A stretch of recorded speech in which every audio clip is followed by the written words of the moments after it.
সকাল সকাল উঠে সোজা এখন মুখে ফেস প্যাক অ্যাপ্লাই করে নিয়েছি, কেননা এখন যাব স্নান করতে। স্নান না করলে কোনো কাজে হাত দিতে পারছি না।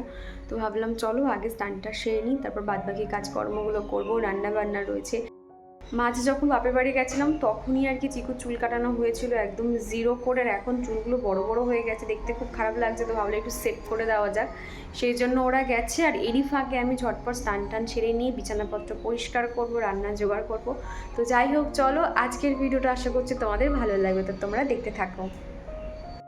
স্নান টান সেরে ঠাকুর পুজোটাও কমপ্লিট করে নিয়েছি। এখন চলে এসেছি আমার বেডরুমে। বেডরুমটা আজকে পরিষ্কার করে নেব, মানে বেডশিটটাকে চেঞ্জ করব। আর টুকটাক যে জিনিসপত্র দিয়ে আমার ঘরটা সুন্দর করে ডেকোরেশন করে রাখি, সেটাই খানিকটা কাজ এগিয়ে নেব। ভেবেছিলাম যে সমস্তটা একদিনে করব, তবে কি জানো তো, যখন যেটা হাতের কাছে পারছি, মানে যেগুলো আমি সুন্দর করে ঘর ডেকোরেশন করে রাখি, সেগুলো ভাবলাম একটু একটু করে সাজিয়ে নিই, তাহলে ঘরটাও দেখতে ভালো লাগবে। কতক্ষণে ভাবছি যে আমার ঘরটাকে একদম টিপটপ প্রপারভাবে সাজিয়ে নিতে পারবো, সেটাই আর কি। তাও তো অনেক তাড়াতাড়ি, মোটামুটি 1 মাসও হয়নি, 10-15 দিনের মধ্যে আমরা অনেকটাই গুছিয়ে নিয়েছি। না তো দেখা যায় প্রপারভাবে গোছগাছ করতে গেলে 2 থেকে 2.5 মাস তো সময় লাগতো। তবে এবারে তোমরা এত মানুষ এত ভালোবাসা দিচ্ছ, সেই জন্য ভাবলাম কতক্ষণে ঘরটাকে গুছিয়ে সুন্দর করে একটা হোম ট্যুর দেবো, সেটার আশায় রয়েছি। দেখা যাক কবে, কেননা এগুলো তো আর হুট করে হয় না। একটুখানি প্ল্যানিং করে সুন্দর করে সমস্ত জায়গা গুছিয়ে তারপর হোম ট্যুর দেওয়া উচিত। তো যাই হোক, এই যে বেডশিটটা আমার ভীষণ পছন্দের, এটা আমি অনলাইন থেকে কিনেছিলাম। তো এটা তোমরা অনেকেই দেখেছো। এখন তো এটার দাম অনেকটাই কমে গেছে আর কি। এটা সম্ভবত এখন 300 টাকারও কম হয়ে গেছে। আমি যখন কিনেছিলাম প্রায় 350 টাকা মতনই নিয়েছিল বলতে পারো। আমার আগের ভিডিওতে স্নেহাননি আমাকে কমেন্ট করে জানিয়েছো আপনার ভিডিও আমার খুব ভালো লাগে, প্রত্যেক দিন আপনার ভিডিও দেখি, লাইক কমেন্ট দিয়ে ভিডিওতে আমার নামটা নিও। এই যে তোমার নামটা বলে দিলাম। আর অর্চনা দিদিভাই বলেছো, দীপা তুমি কেন রোজ রোজ ভিডিও দিচ্ছ না, একদিন পর পর ভিডিও দিচ্ছ, তোমার ভিডিওর অপেক্ষায় থাকি। কি জানো তো দিদিভাই, আমার ইচ্ছে করে প্রতিদিন ভিডিও দেব, তবে এখন যেহেতু চিকুকে স্কুলে মানে ওই নিয়ে আসার ব্যাপার থাকে, ওর পাপা দিয়ে আসে, ঘরের কাজকর্ম, নতুন বাড়িতে শিফটিং হওয়া, সব মিলিয়ে এতটাই ব্যস্ত হয়ে পড়েছি, চাইলেও কিন্তু আমি সঠিক সময় ভিডিও দিতে পারি না। ওই বিকেলে ওই 5:30-6টা বেজে যাবে, আর তারপরে ভিডিও দিলে না, ভিডিও না রিচ ডাউন হয়ে যায়, যেহেতু একটা টাইম মাফিক দিয়ে অভ্যস্ত, এই কারণে আর কি, যার জন্য আমি একদিন পর পর সঠিক সময় ভিডিও দেওয়ার চেষ্টা করি। আর পায়েল দিদিভাই লিখেছো, কত তাড়াতাড়ি তুমি তোমার হাতের গুণে ঘরটাকে সুন্দর করে সাজিয়ে ফেলেছো দীপা। আবার রান্না বান্না, স্কিন কেয়ার, মেকআপ এগুলো তাও তোমার সমানভাবে পারদর্শী, আর সেই জন্যই তুমি আমার ইন্সপিরেশন, বুঝতে পারলে বনু। থ্যাংক ইউ পায়েল দিদিভাই, এইভাবেই পাশে থেকো। তুমি যে এতটা গভীরভাবে ভেবেছো এবং ভিডিওগুলো মন দিয়ে দেখেছো, এটা আমার খুব ভালো লাগলো। তো এদিকে আমি বেডশিটটাকেও চেঞ্জ করে নিয়েছি, আর বালিশের কভারগুলোও চেঞ্জ করে নিচ্ছি। আমার না বরাবরই কিন্তু হালকা কালারের বেডশিট খুব পছন্দ, তবে চিকু যেহেতু ছোট ছিল বলে খুব একটা হালকা কালার বেডশিট ব্যবহার করতে পারতাম না। তবে এখন করে চিকু যেহেতু বড় হয়ে গেছে, অনেকটা বুঝদার, ছোট থেকেই বুঝদার বলতে গেলে, ওকে যেটা বারণ করি অতটাও করে না। যেমন ধরো বিছানাপত্র নোংরা করা, বালিশপত্র ছুঁড়ে ছুঁড়ে ফেলে দেওয়া, এগুলো কিন্তু একদমই করে না। ভাবছি একটা সুন্দর হালকা কালারের বেডশিটও কিনতে হবে, তাহলে বেশ ভালো লাগবে। প্রথমে ভেবেছিলাম এই বালিশের কভারটা বাদ দিয়ে দেবো, একটু পাতলা মতন হয়ে গেছে। আর যখনই কোনো কভার কালার ফেড হয়ে যায় কিংবা একটুখানি কোথাও কিছু প্রবলেম হয়, তখন না আমি সেই কভারটা কিন্তু আর ব্যবহার করি না, ওই বালিশের মধ্যে রেখে উপর থেকে নতুন কভার পরিয়ে দিই। এতে কী হয়, বালিশের ভিতরে কোনো রকম ধুলোও ঢুকতে পারে না, আর বালিশটাও কিন্তু পরিষ্কার থাকে। এই যে পাশ বালিশের কভারটা তোমরা দেখেছিলে, আমি পয়লা বৈশাখের সময় নিয়েছিলাম। মোটামুটি 2টো পাশ বালিশের কভার, 4টে মাথার বালিশের কভার কিনেছিলাম। তো প্রথম আর কি এটা বার করলাম, যেহেতু এই বেডশিটটার সঙ্গে 2টো মাথার বালিশের কভার ছিল, পাশ বালিশের কোনো কভার ছিল না, সেই জন্য সেটা ম্যাচিং করে এই পিঙ্ক কালারের কভারটা বার করেছি। কেমন লাগছে অবশ্য জানিও। আর আমার বিছানাপত্র সবসময় সাজিয়ে গুছিয়ে রাখতেই ভালো লাগে, আর এরকম বিছানার মধ্যে টেডি বিয়ার দিয়ে সাজিয়ে রাখতে খুবই ভালো লাগে। তবে সেটা সবসময়ের জন্য পারি না, চিকু ছোটো তো, নতুন যদি কোনো টেডি বিয়ার দেখেছে বিছানায় রেখেছি, ও একটু নিয়ে খেলতে চায়, সেই কারণে আর কি। আর ওদিকে কিন্তু চিকুও চলে এসছে সেলুন থেকে, ওর চুল কাটা হয়ে গেছে। কেমন লাগছে তোমাদেরকে দেখাই, চুলটা অনেকটাই বড় হয়ে গেছিল, সেই কারণে সেভ করার পরে বেশ ভালো লাগছে। সকালের ব্রেকফাস্ট ফল নিয়েছি আর একটা এগ বয়েল করে নিয়েছি। তো চলো, চিকু কোথায় গেল? সারপ্রাইজ! এই যে কে খাবে? চিকু খাবে, বসে পড়ো। আর চিকুর হেয়ার কাটিং করে কেমন লাগছে জানিও। চুলটা অনেকটা বড় হয়ে গেছিলো, সেই জন্য ওকে বললাম যে তুমি চুলটা একটুখানি সেভ করে দাও, তাহলে বেশ ভাল লাগবে। তো এই যে দেখতে পাচ্ছ, যা গরম পড়েছিল, আমি তো ভেবেছিলাম যে আরও চুলটা হয়তো ছোটো করবে, দেখলাম যে না, খুব ভাবে এই সাইড ফেরো, এই সাইডে ঘোরো, খুব সুন্দর করে আর কি হেয়ার কাটিংটা করে দিয়েছে। আর এই সাইডটা জানি খুব বাজে দেখতে লাগছে, তাও আমি মনে করি তোমরা আমার ফ্যামিলির মতন, সেই জন্য যখন যে অবস্থায় থাকে তোমাদেরকে দেখাই। তো চলো ঝটপট তাহলে খাওয়া দাওয়া সেরে নাও, তারপরে কি হবে? পড়তে বসা? ই বাবা, পড়তে বসা হবে না? আমি তাহলে এগুলো নিয়ে চলে যাচ্ছি। চলে যাই তাহলে? ওরে বাবা, এগুলো নিয়ে যাবো তাও ঠিক আছে, কিন্তু পড়তে বসা হবে না, তাই তো? ই বাবা, কি বলছে? এগুলো পড়তে হবে না, স্কুল যেতে হবে না? ঠিক আছে, তুমি ঝটপট খেয়ে নাও, আমি কাজ সেরে নিই। ওকে। চিকু কিন্তু আগে পড়াশুনো নিয়ে এত ভয় পেত না, যখন থেকে স্কুলে ভর্তি হয়েছে, স্কুলে এত বই খাতা দিয়েছে, ওর উপরে তো প্রেশার পড়েই, যার জন্য বাচ্চারা দেখবে একটু ভয় পেয়ে যায়। তাও চেষ্টা করি খেলার ছলে ওকে সমস্ত কিছু শেখানোর, লেখানোর, তবে মাঝে মধ্যে একটু বকাঝকাও করতে হয়। স্কুলে দেখবে যখন থেকে একবার বই পড়া স্টার্ট হয়ে যাবে না, তখন থেকে দেখবে ওরা লাফিয়ে লাফিয়ে এগিয়ে যাবে, আর সেই মাফিক যদি আমরা বাড়িতে ওকে শেখাতে না পারি, তখন সমস্ত বাচ্চার থেকে ও তখন পিছিয়ে পড়বে। আর এদিকে কিন্তু আমি অফ ক্যামেরাতেই পর্দাটা লাগিয়ে নিয়েছি, তোমরা কি দেখতে পেরেছো? এই যে পর্দাটা কিন্তু আমার আগে থেকেই ছিল, তবে এটা কিন্তু এখানে অতটাও মানাচ্ছে না, তবে এখন যেভাবে যতটুকু রয়েছে সেইভাবেই দিয়েই সাজিয়ে নিচ্ছি। এরপরে যখন থাকবে একটু একটু করে সমস্তটা চেঞ্জ করে আরও মানে অন্যরকমভাবে ডেকোরেশন করা যাবে। আপাতত এদিকে পর্দাটা এই কারণে দেওয়া, মাঝে মধ্যে না আমার এরকম দরজা বন্ধ করে রাখতে ভালো লাগে না, আমাদের যে মেন দরজাটা আছে মাঝে মধ্যে খুলে রাখি, তো সেই জন্য বেডরুমে পর্দাটা দেওয়া থাকলে কি একটুখানি নিশ্চিন্ত, তাই না? তো সেই জন্য পর্দাটা দেওয়াই আছে আর কি, তা না হলে ডাইরেক্ট রাস্তা থেকে তাকালে আমাদের বেডরুম পর্যন্ত দেখা যায়। রেহেনা দিদিভাই বলেছো যে তোমার কথাগুলো শুনে ভালো লাগলো আর খুব সুন্দর হয়েছে তোমার ভিডিওটি। থ্যাংক ইউ দিদিভাই, এইভাবেই পাশে থেকো। এডিমা লিখেছো তুমি ঘর গোছানোর সাথে নিজেকেও গুছিয়ে রাখো, এটা বেশ ভালো লাগে। তোমার কাছে একটা প্রশ্ন আছে, সানস্ক্রিন রোজ কোন টাইমে লাগালে ভালো হয়, জানালে ভালো লাগবে। প্রথমেই বলি, সানস্ক্রিনটা কিন্তু ম্যাগনেটারি আমাদের স্কিনের জন্য, আমরা ঘরে থাকলেও ইউজ করব সানস্ক্রিন, বাইরে রোদের হাত থেকে এই সানস্ক্রিন কিন্তু আমাদের ত্বককে রক্ষা করে। আর ঘরে থাকলে কি হয়, ধরো রান্নাবান্না করছি, কোনো রকম যে তাপ মুখেও তো আসে রান্না করতে গেলে, সেই জন্য বলবো সকালবেলা তুমি একবার স্নানের পরে এরকম আর কি সানস্ক্রিনটা অ্যাপ্লাই করে নেবে, তাহলে দেখবে তোমার স্কিনটা কিন্তু প্রোটেকশানে থাকবে, কোনো রকম স্কিনে কোনো প্রবলেমই হবে না।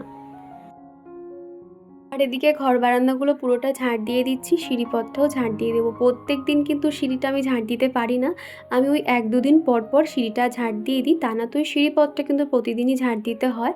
আর সকালে তাড়াহুড়োর সময় তো এত কিছু ঝাঁট দেওয়ার সময় থাকে না, শুধুমাত্র জল ছড়া দিয়ে দিই আর কি। তো যাই হোক, ঘরে তো ঝাঁটফাট দেওয়া হয়ে গেছে, আর এখন এই জায়গাটা একটু পরিষ্কার করে নেব। অনেক দিন পর সাহাশ্রুতি দিদিভাই আমাকে কমেন্ট করেছে, দিদিভাই লিখেছে তোমার ভিডিও অসাধারণ লাগে, এগিয়ে যাও। থ্যাংক ইউ গো, এইভাবেই পাশে থেকো। আগের দিনের ভিডিওতে তোমাদের অনেকের প্রশ্ন, আমি ইন্ডাকশানটা কোথা দিয়ে কিনেছি, দাম কত নিয়েছি, লিঙ্ক শেয়ার করো। প্রথমেই বলি, ওটা আমি অনলাইন থেকে কিনেছিলাম ফ্লিপকার্টে, ওটা ডিজি স্মার্ট বলে লিখবে, সাথে লিখবে ইনফ্রারেড ইন্ডাকশান কুকটপ, দেখবে ওটা পেয়ে যাবে। আর ওটা কিন্তু রিভিউ ভীষণ ভালো, আমি যেই সময় কিনেছিলাম তখন মাত্র 2000 টাকার একটু মতন বেশি নিয়েছিল, তবে এটার দাম কিন্তু প্রচুর বেড়ে গেছে, 5000 টাকাও মতন কিন্তু দাম হয়ে গেছে। আমি কিন্তু প্রায় 1 মাসের বেশি হয়ে গেল ইনফ্রারেড ইন্ডাকশানটা ইউজ করে দেখছি, খুব ভালো আর কি। তবে একটা জিনিস ভেবে দেখবে, এখন যেহেতু গ্যাসের খুব সমস্যা, গ্যাসের যা মানে যে পরিমাণে দাম এখন নিচ্ছে, সেই দামে যদি তুমি ঘরে ইন্ডাকশান ব্যবহার করো, তোমার অত টাকাও কিন্তু ইলেকট্রিসিটি বিল আসবে না। গ্যাসের থেকে কিন্তু ইন্ডাকশানে রান্না করা অনেকটাই কিন্তু টাকা সাশ্রয় হয়।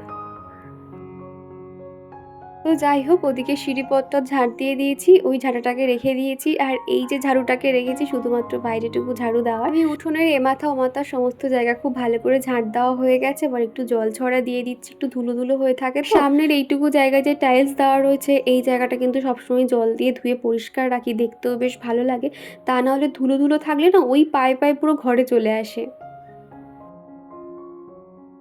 আর আসার সময় আমার জন্য আখের রস এনেছে, আমি বলেছিলাম আখের রস নিয়ে আসবে। তো আখের রসটা বেশ গরম গরম লাগছিল বলে আমি সাথে সাথে খাইনি, খানিকক্ষণ ফ্রিজে রেখে হালকা ঠান্ডা হতে তারপর এখন এই যে ঢকঢক করে খেয়ে নিলাম। আর এখন চলে এসেছি রান্না বান্না করতে। আজকে বেশি কিছু রান্না করব না, ঝিঙে দিয়ে আলু দিয়ে মাছের ঝোল করব, সাথে অনেক দিন পরে আর কি পুঁই শাক কুমড়ো আলু দিয়ে মাছের মাথা দিয়ে চচ্চড়ি করব। তোমরা যারা ডেইলি ভিউয়ার্সটা রয়েছো তোমরা তো জানোই আমাদের বাড়িতে কোনো রকম চচ্চড়ি কিংবা অতটা ভাজাভুজি হয় না, মানে খাওয়ার তো কোনো লোক নেই, ওই আড়াইটে মতন মানুষ বলতে পারো।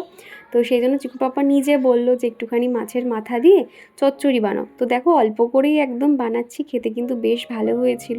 তবে অতটাও টেস্টি না, যেমনটা ধরো আমার মা বানাতে পারে কিংবা আমার শাশুড়ি মা বানাতে পারে, অতটাও কিন্তু টেস্টি হয়নি। তো যাই হোক, এদিকে আলু কুমড়ো ডাঁটা ভালো করে ভেজে নিয়েছিলাম। তারপর আমি একটা মশলা পেস্ট করে নিয়েছিলাম, পেঁয়াজ আদা আর একটুখানি জিরে সমস্তটাই পেস্ট করে নিয়েছিলাম। তো দেখো এদিকে কিন্তু মশলাটা মাখা মাখা হয়ে গেলে একটা ওই অর্ধেক ফালি টমেটো ছিল সেটাও কিন্তু দিয়ে দিয়েছি। তারপর বেসিক যে মশলাগুলো হয় সেগুলো দিয়ে খুব ভালো করে কষিয়ে নেব। তারপর আর কি একটুখানি জল দিয়ে দেবো। আর তারপর কিন্তু আমি ভেজে রাখা মাছের মাথাটা দিয়ে দিচ্ছি, একদম শুকনো শুকনো করেই বানাবো, খেতে কিন্তু বেশ ভাল লাগে। আর তারপরেই কিন্তু গ্যাসের একদিকে ভাত বসিয়ে দিয়েছিলাম, চাটনি বসিয়েছিলাম, মাছের ঝোল করে নিয়েছিলাম, কিন্তু তখন আর ক্যামেরা অন করতে পারিনি, ফোনে যেহেতু চার্জ ছিল না সেই কারণে আর কি। আর এদিকে দেখতে পাচ্ছ উপর থেকে আমি যে পাতাগুলো রেখেছিলাম সেগুলো উপর থেকে দিয়ে দিলাম। তারপর নামানোর আগে একটুখানি গরম মশলা ছড়িয়ে দিলেই কিন্তু রেডি হয়ে যাবে। শ্রেয়া দাস আমাকে কমেন্ট করেছিলে তোমার ভিডিও দেখতে খুব ভালো লাগে, খুব inspiring and energetic video. Thank you go Shreya, এইভাবেই পাশে থেকো। আর এত সুন্দর কমেন্ট পেয়ে খুব ভালো লাগলো। রিয়া বলেছ আমার মেয়ের বয়স 4 বছর, একদম সঠিক সময়, তুমি একটুখানি সকাল বিকেল ওকে পড়ানোর চেষ্টা করো, খেলার ছলে ওকে লেখাবে, দেখবে ও ঠিক শিখে যাবে।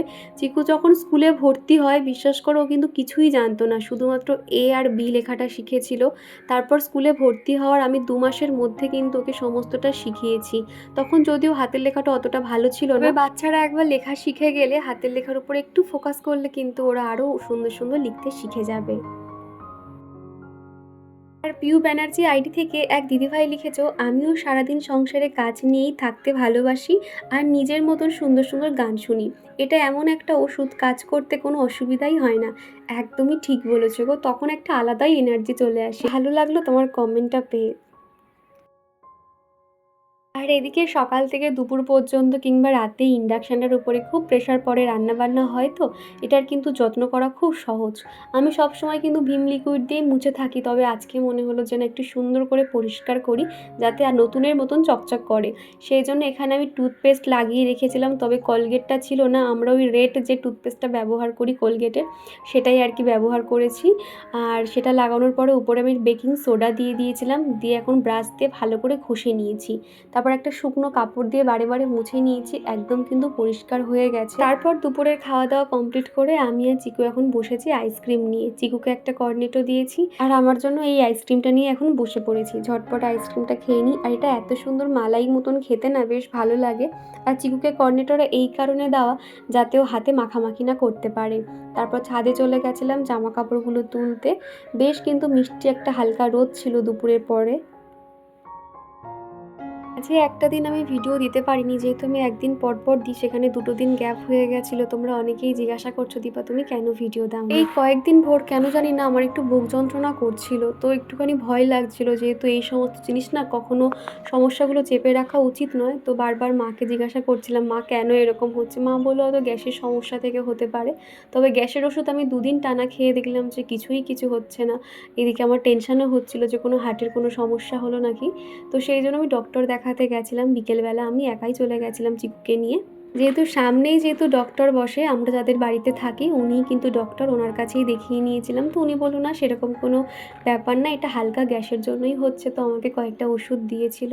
আর এখন যে আমি ভয়েস ওভার করছি আমি একদমই সুস্থ আছি, কোনো অসুবিধা নেই। সামান্য হালকা হালকা পেন হয় যখন একটু বেশি কাজ করতে যাই, হাঁপিয়ে যাই তখন আর কি, তা না হলে কিন্তু অতটাও সমস্যার হচ্ছে না।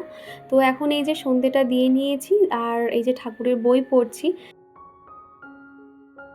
আর জান্নাতুন বাকিয়া আইডি থেকে এই দিদিভাই লিখেছো, খুব সুন্দর হয়েছে ভিডিওটা। আর তুমি কারোর কোনো খারাপ কথায় কান দিও না, তুমি অনেক ভালো একটা মেয়ে। কিছু মানুষ থাকে যারা অন্যের সুখ বা সুখে থাকা সহ করতে পারে না। একদমই ঠিক বলেছো দিদিভাই। আমি মনে করি আমি যদি ঠিক থাকি, সেখানে যদি 5টা মানুষ আমাকে খারাপও বলে আমার কিচ্ছু যায় আসে না। আজকে সকাল থেকে একটু একটু করে রুমটাকে সাজিয়েছি, চলো তোমাদেরকে একটু পরে দেখাবো যে কোন জিনিসটা কোথায় রেখেছি। ঘর এরকম সাজানো গোছানো না থাকলে না সত্যি ভালো লাগে না। তো চলো, ঠাকুরের বই পড়া হয়ে গেছে, চিকু এখন ঠাকুর প্রণাম করছে। আমি যখনই সন্ধে দিই ও কিন্তু চলে আসে আমার সাথে, তবে ওদিকে এখন খেলনা নিয়ে ব্যস্ত ছিল বলে আমার কাছে আর আসেনি। আর এখন ওকে বললাম ঠাকুর প্রণাম করে নিতে। সন্ধ্যাবেলার টিফিনে এখন মুড়ি মেখে নিয়েছি, আমি আর চিকু মুড়ি খাচ্ছি, তাই তো মা? চিকুকে বললাম যে তুমি মুড়ি মাখা খাবে নাকি সন্দেশ খাবে, ও কিন্তু বললো যে আমি মুড়ি মাখা খাবো। মানসী তো বাড়ি গেছে, আসবে তো। চলো ঝটপট টিফিনটা করে নিই, তারপরে কি হবে, পড়তে বসা হবে। হ্যাঁ রাইট। জায়গাটা দেখতে পাচ্ছ, অমনি ট্রেনের আওয়াজ। জায়গাটা পুরো একদম জিনিসপত্র ভরে ছিল, আমি একটু একটু করে সরিয়েছি, কেননা একদিনে এত কাজ করতে পারছি না, একটু একটু করে করেছি। এই সাইডে যে দুটো রাধাকৃষ্ণর একটা পিকচার ছিল, একটা বড় মায়ের পিকচার ছিল, ওটা আমি ওখানটাতে আর কি হ্যাং করে দিয়েছি। আর এই যে আমার ওয়ার্ড্রপটা দেখতে পাচ্ছ, এর মাথাতে ছোট্ট দুটো র্যাবিট রেখে দিয়েছি, কেননা আমার ঘরটা একটু গুছিয়ে রাখতে ভালো লাগে, তো সেই জন্য এখানে সফট টয়েস দুটো রেখে দিয়েছি। আর ঠাকুর ঘরটা মোটামুটি এরকমই আছে। এরপরে আস্তে আস্তে চেঞ্জ হবে। এই যে টুকটাক যে জিনিসপত্রগুলো আছে এগুলো একদম সরিয়ে দেব, কোনো একটা জায়গায় আর কি রেখে দেবো, তাহলে ফাঁকা ফাঁকা লাগবে, দেখতেও ভালো লাগবে। তো এই জায়গাটায় এতটুকু চেঞ্জ হয়েছে। তাতে এই জিনিসপত্রগুলো এইভাবে সাজিয়ে রেখেছি, পরে আবারও চেঞ্জ হবে, এখন আপাতত ঠিক এইভাবেই রেখেছি, তোমাদেরকে সেটাই শেয়ার করছি। আর ওখানে একটা হ্যাং করার একটা অ্যাঙ্গেল ছিল, তো ভাবলাম কি রাখবো করে ছোট একটা 2 থাকার র্যাক রেখে দিয়েছি। ওখানে আমার যে ওই ডিআইওয়াই যে প্ল্যান্টারটা ছিল সেটাই আর কি রেখেছি। আর স্কিপিং দড়িটা যেহেতু প্রত্যেক দিন সকালবেলা করে লাগে, সেই জন্য আমি ওখানেই রেখেছি। আর এই সাইডটা দেখতে পাচ্ছ, এখানেও হ্যাং করা ছিল, তো ভাবলাম এখানটাতে আমি যে এটাও কিন্তু ডিআইওয়াই করা, এটা আমি হাতে বানিয়েছি, এটা ওখানেই রেখে দিয়েছি। আর দরজার উপরটাতে এখনও পর্যন্ত কোনো রকম পর্দা লাগানো হয়নি, তো সেই জন্য ভাবলাম এই যে সফট টয়েস যে বার্ডসগুলো রয়েছে সেগুলোকে ঝুলিয়ে দিই, তাহলে ভালো লাগবে। মোটামুটি এটা একটুখানি লম্বা করে রেখেছি, আর বাদবাকিগুলোকে একটু ছোট অবস্থাতেই রয়েছে। এগুলোকেও না একটুখানি ঝুলিয়ে দেবো, তাহলে এরকম আর কি একটু হাওয়া এলে বেশ কিন্তু সুন্দর দোলে পাখিগুলো। এই পাখিগুলোর মুখগুলোও কিন্তু খুব সুন্দর, এই যে মুখটা অনেকটা উঁচুতে, তো সেই জন্য দেখা যাচ্ছে না, এই রকম আর কি। এখানে এই যে আমার যে আর্টিফিশিয়াল লিফটটা এইভাবে ঝুলিয়ে দিয়েছি, আর এটাও কিন্তু ডিআইওয়াই করা, তো এটা আর কি এখানটাতে হ্যাং করেছি, কেমন লাগছে জানাবে। আর দরজার এই পেছনটাতে কিন্তু আমি আমার এই যে ডিআইওয়াই করা যে ওয়াল হ্যাঙ্গিংটা ছিল সেটা আমি এখানেই লাগিয়ে দিয়েছি, যেহেতু মানে দরজা বন্ধ থাকলে না এই জায়গাটা যেহেতু রুমের মধ্যেই, সেই জন্য এই জায়গাটাও সাজিয়ে রেখেছি। আর এই যে সুইট হোমের ডাব্লুটা কিন্তু উঠে গেছে, আমি ওইভাবেই হ্যাং করে দিয়েছি, দেখতে পাচ্ছ। কেননা ইচ্ছে ছিল ওখানে লাগাবো, কিন্তু ওখানে তো ড্রিল করতে পারিনি, যার জন্য এখানেই ড্রিল করিয়েছি, এখানেই লাগিয়েছি। আর এই যে পর্দাটা দেখতে পাচ্ছ, এটা কিন্তু আমি এখানে দিয়ে দিয়েছি, আপাতত করে দিয়েছি। আর পর্দাটা এখানে আপাতত এইভাবেই লাগিয়ে দিয়েছি, যেহেতু মেন দরজা থেকে এটা দেখা যায়, সেই কারণে আর কি এখানে হ্যাং করে দিয়েছি। দেখো, দেখতে বেশ ভালো লাগছে আর কি। আর বেডরুমে এই যে ফ্লাওয়ার হ্যাঙ্গিংটা তো দেখেছই, এটা এখানে দেওয়া আছে। আর তারপরে আর কি চিকুর পাপা এদিকে বাজার নিয়ে চলে এসছে। তো এখানে আর কি অনেক রকমই অল্প অল্প করে বাজার আনতে বলেছিলাম, সাথে একটা এনেছে এঁচোড়। ভাবছি এঁচোড় দিয়ে নতুন একটা রেসিপি ট্রাই করব, তো সেই জন্য আর কি এঁচোড়টা আনতে বলেছিলাম। আগে তো আমি এঁচোড় কাটতে পারতাম না, তবে এখন করে কিন্তু শিখে গেছি। আগে তো ভীষণ টাফ বলে মনে হতো, হয়তো আমি পারবো না, কঠিন, কিন্তু এখন পুরো শিখে গেছি। তো সেই জন্য দেখো এখানে আর কি এঁচোড়টা এনেছে, প্রত্যেকটা আমি এখন গুছিয়ে নেব। এখন আর এনার্জি হচ্ছে না যেগুলো আমি পাটে পাটে গুছিয়ে রাখবো, এখন তাড়াহুড়ো করে যেরকমটা এনেছে সেভাবেই আর কি ট্রেতে রেখে দিলাম। আর কিছুটা ফল এনেছে, তো সেই ফলটাও কিন্তু এখানে রেখে দিচ্ছি। আর আগের দিনের ভিডিওতে কেউ একজন জিজ্ঞাসা করেছিলে, দীপা তুমি মিক্সার গ্রাইন্ডারটা কী দিয়ে পরিষ্কার করলে? আমি ভীম লিকুইড দিয়ে পরিষ্কার করেছিলাম, তবে তোমরা চাইলে কিন্তু কলগেট দিয়েও পরিষ্কার করতে পারো। তবে মিক্সার গ্রাইন্ডারে কিন্তু কোনো রকম জল ব্যবহার করবে না, কাপড় ভিজিয়ে ব্যবহার করতে পারো, তবে ডাইরেক্ট কিন্তু জলে ধোবে না। এদিকে ফলগুলো সুন্দর করে রেখে দেবো। তো চলো বন্ধুরা, আজকের ভিডিওটা এই দিয়ে শেষ করছি, আবারও দেখা হবে, টাটা।